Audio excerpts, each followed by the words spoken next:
look at Part C for the 2.4 application problems.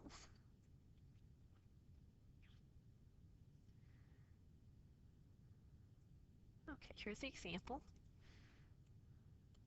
Okay, it says a rancher needs to enclose 2 adjacent rectangular corrals, one for cattle, so that's right here, and one for sheep.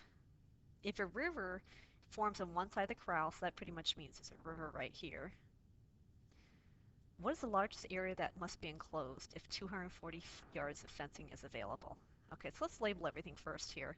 What I'm going to do is, since these three are the same length, I'm going to call three of those x. So this is the length of x, this is the length of x, and this is the length of x. Okay, so those are the three lengths. Now they said that there's 240 yards available, so if I take those three sides plus this side, they must add to 240. So this side must be 240 minus 1, 2, 3x. Okay, so that's the first bit of information. Now what we have to do is find the area so that we can find the maximum area. The area of a rectangle is the length times the width, so in this case, this is my length, and this is my width. So I want to multiply those two together.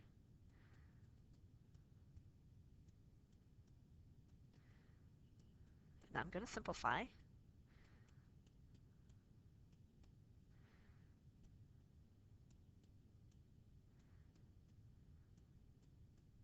Okay.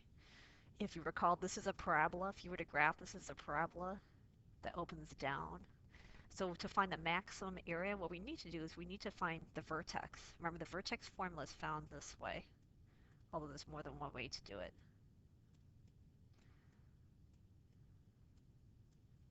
Okay, so this is my A. A is -3. My B is 240. Now let's actually find negative B over 2A.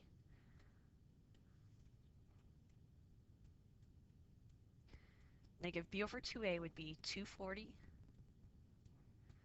And I forgot the negative sign there. Let me put the negative sign there. Divide by 2 over -3. If I were to simplify that, that comes out to be 40. Okay, so for my vertex, x is 40. Now I have to actually find the maximum area.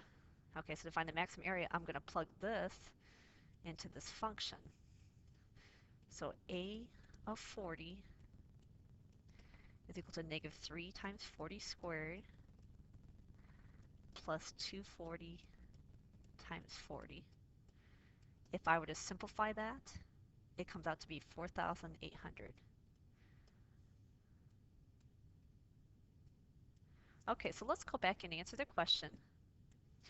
The question says, what is the largest total area that must be enclosed, that can be enclosed? And that would be this. This represents x, which is this length right here, and this represents a of x, that represents the area. So the largest total area would be 480 square yards.